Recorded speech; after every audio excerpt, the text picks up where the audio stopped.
The Butcher's Secret. In our town, everyone knows the Prime Cut. It's more than just a steakhouse, it's an institution built on quality meat and honest operation. My parents started it the year I was born, and their success, bolstered by their generous community work, made them untouchable. I'm Sarah.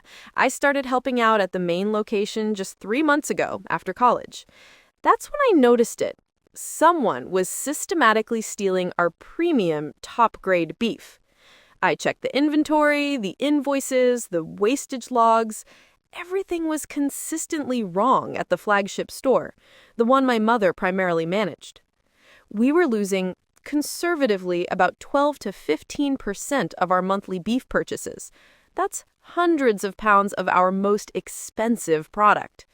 It was clearly theft, and someone had even deleted the footage from the key security cameras for the past month.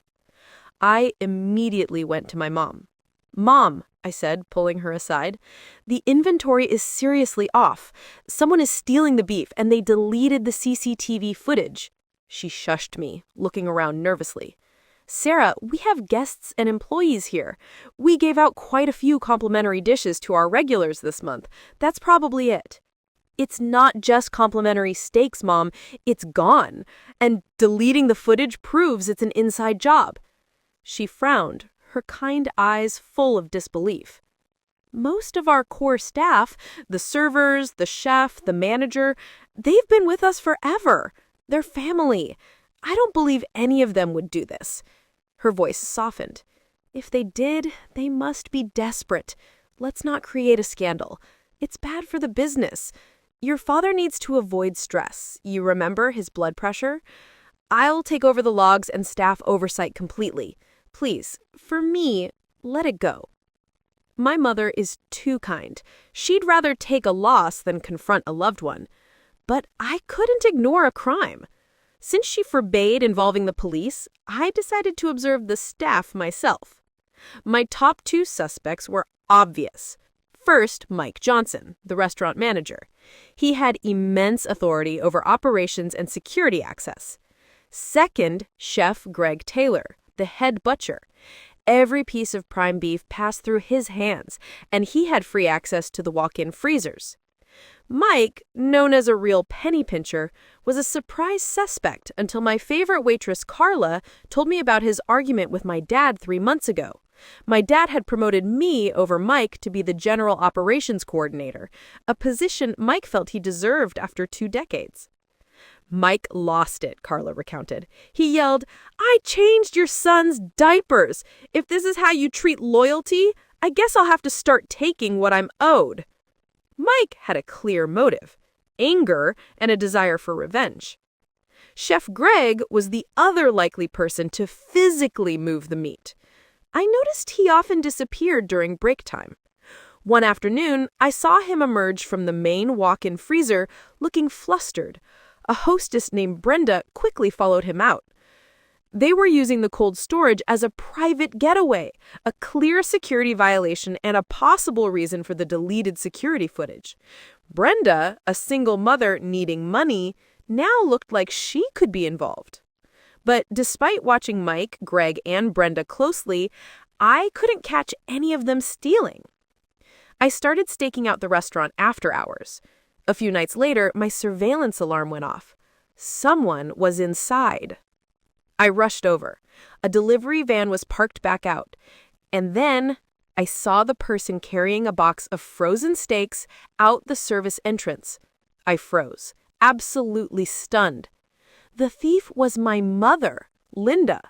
I had been so focused on the employees, on Mike and Greg, that I never considered the one person with the most access and the least suspicion would be my mom.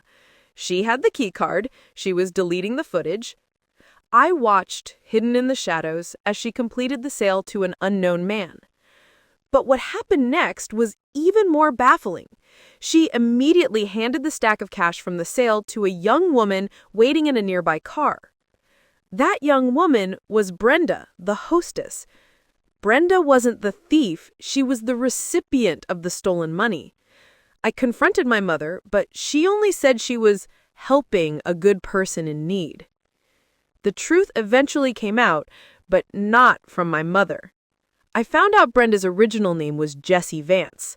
I pressed my mom one last time. Why are you giving Jessie all this money? Does she have a secret that could hurt our family? My mother finally broke down. Jessie Vance, or Brenda, was actually my older half-sister. Years ago, before my parents were married, my father had an affair with a woman named Sharon, and Jessie was the child of that relationship. My mother, who was pregnant with me at the time, chose to forgive my father and keep the family intact. Jessie's mother had recently passed away, and Jessie found records that led her to my father. She wasn't looking to expose him. She just wanted to find the father she never knew. My mother, terrified that the truth would shatter our life and ruin my father's health, started caring for Jessie in secret. She was paying her off not out of malice, but out of fear. She was stealing the premium beef not for personal gain, but to protect her family from a long-buried secret. She sacrificed her own integrity for the sake of the family image. I eventually brought my father, my mother, and Jessie together. The atmosphere was thick with years of lies and pain. My father's face went white when he finally saw the resemblance and realized who Jessie was. The truth was out, and our perfect family image was permanently fractured. The secret behind the stolen beef was not a vengeful employee or a greedy chef, but a mother's terrified love and a daughter's tragic discovery. Thanks for watching. Let me know your thoughts on this incredible story in the comments below.